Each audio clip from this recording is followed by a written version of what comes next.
Hey everybody, and welcome back to my channel. Today I'm just going to be doing my January favorites. I don't have too much this year because I feel like, for me at least, January is kind of like you already have your old favorites for like an entire year's worth, and you're just starting to get into new items that are just coming out. So yeah, I still just have like, most of the stuff did come out. Pretty much everything actually came out at least last year, if not before then. So I'm just going to go ahead and get right into it. I just have one. I really need to do a nail video. I mean, I have my nail account on there that I obviously will link below like I normally do. I don't think I talk about nail polish nearly as much as I do. Like, my collection is gigantic, and I'm so obsessed with indie nail polish brands. Like, I kid you not. Like, if you go on my nail Instagram, you can like look who I'm following. A lot of those girls are so awesome. They have their own little tiny indie companies, and they constantly have new collections, and their polish is so good. So definitely give that a check. This one isn't from an indie polish, but this is probably, I have to say, it's probably my favorite like mainstream nail polish brand, and it's just the brand Essie right here. And this color, I kid you not, I want to go, I think I'm going to go to Target later today and see if they happen to have any, I don't know, chance. But this one is just in the color Good as Gold.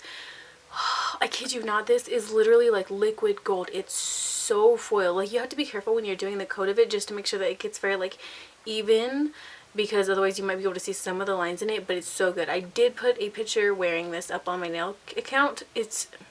They have like 4 or 5 other different colors in the same, I think it's like Marvelous Metals.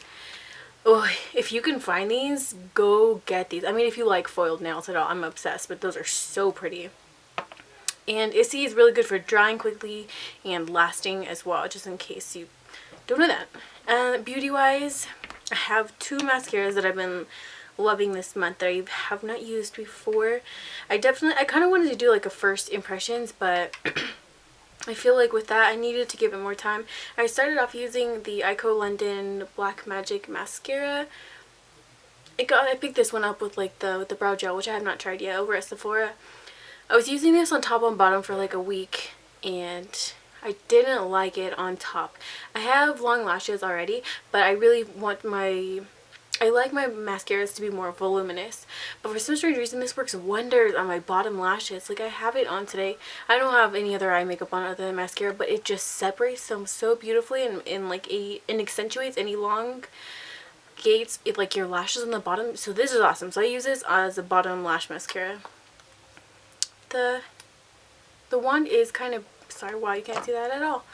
The wand is kind of big for bottom lash, and it's got that slight U curve to it. But it's really good, and it says, I believe it says it's waterproof, but when it comes off it kind of feels like, if you've ever used those like false lash mascaras, how it kind of comes off and it's like a little hair almost. That's what it feels like when I take it off at night.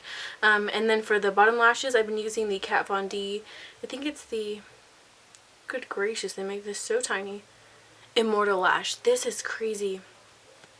I got this with the tattoo liner, it came in a little kit. I don't know if you can completely tell, but there's like a little ball at the end, and it's kind of like a spiral. It's a synthetic brush versus the Eyeko one is like a bristle. This is a synthetic, which I prefer for my lashes, at least, the synthetic bristles. This one is really good. I have this on today as well. This one definitely focuses on volume. The shape is weird when you pick it up. Like, the wand is movable, so just be careful when you're putting it back in to just put it straight. Otherwise it'll bend. But it's really good, and it's super black, and it stays all day. And neither one of these, which is what I love, it does not get underneath the eye. You know, when you're just like throughout the day, especially if you have oily skin, it gets underneath here a little bit. Neither one of these do that, and they're so good. And this one is just pure noir, so it's just black. I don't use black, brown, or anything like that for regardless of what brand. And then blush, I like this one. I picked this up a couple months ago, but I just recently been using it a little bit more, and it's from the Balm, and it's just, I think it's called Instain, and the color is in Houndstooth. It's just like a really pretty like plum, mauvey plum color. These are very pigmented. Okay, obviously it's not going to show right here, but for the color that it is, it's really pigmented, but they're really blendable and soft on the skin, which is what I like. So it's nothing too harsh. You can definitely blend it really easily. I only wish that they had like a better color selection with these blushes, but we shall see. Maybe they will come out with some. And then lips, I've been loving two. It's the Lime Crime Utopia, which is this amazing, I feel like Lime Crime is so good with coming up innovative colors, where it's not like, oh, I've seen that color a million times before. Like, it's a kind of like a really pretty orchid color. And what I love about these is the color that it looks on the wand is the exact same color that it comes out on your lips. I know that some lip brands, they don't, and I really, really, really like the staying power of this. It's a little bit on the extra drying side for me, but sometimes I'll just go in with the OCC, the lip tar, the primer, and put that underneath it, and then put the any like matte lipstick on top of it, and it definitely helps. So word for the wise, in case you are having that same problem, try the OCC lip primer underneath first.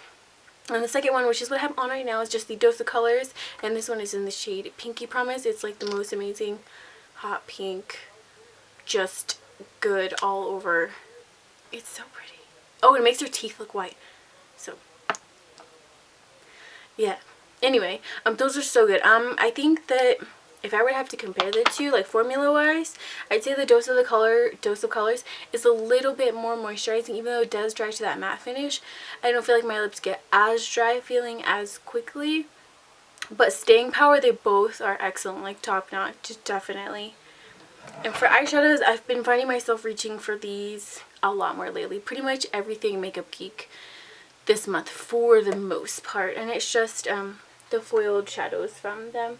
I only have 6, only because I wanted to get the purple when I bought these. The purple was sold out, but the other like 2 or 3, I like to buy stuff that I know for sure that I'll wear. I don't know, but oh my gosh. Okay, first off, let me mention this lip palette. It's adorable. I bought this over the holidays, and it's like glittery and silver.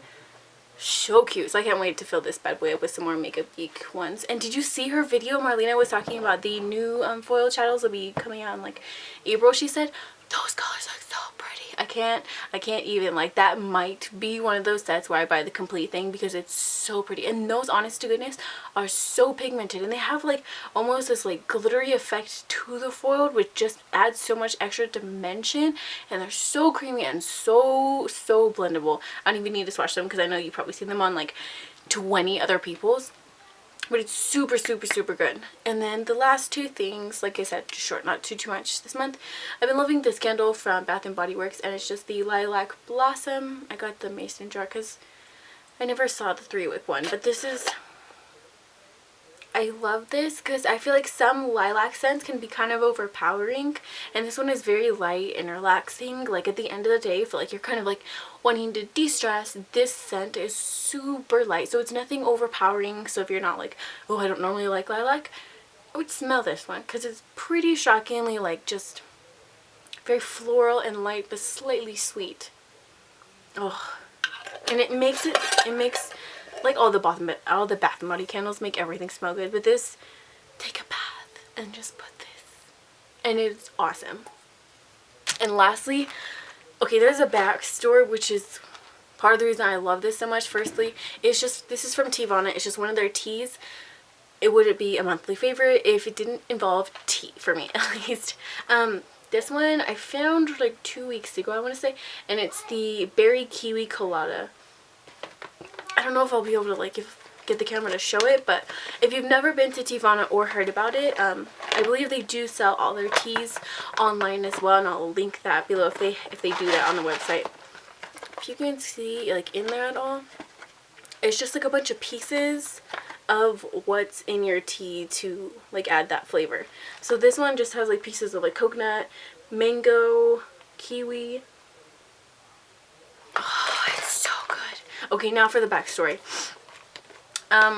When I was little, I don't know why, and I don't know how I came up with this idea, but I'm really big on texture and consistency, and I don't like Jello at all. Like, it jiggles, and I can't. Something about it just grosses me out. But I loved the way that, like, they tasted it and they smelled like the powder that you would make it from. So I would get, like, I think my favorite was like watermelon or something. Yeah, probably watermelon. And I would get it, and I would get like hot water as if I was going to make tea. And I would get it, and I would mix the packet in there. Obviously not the whole thing, of course, but just like some of it.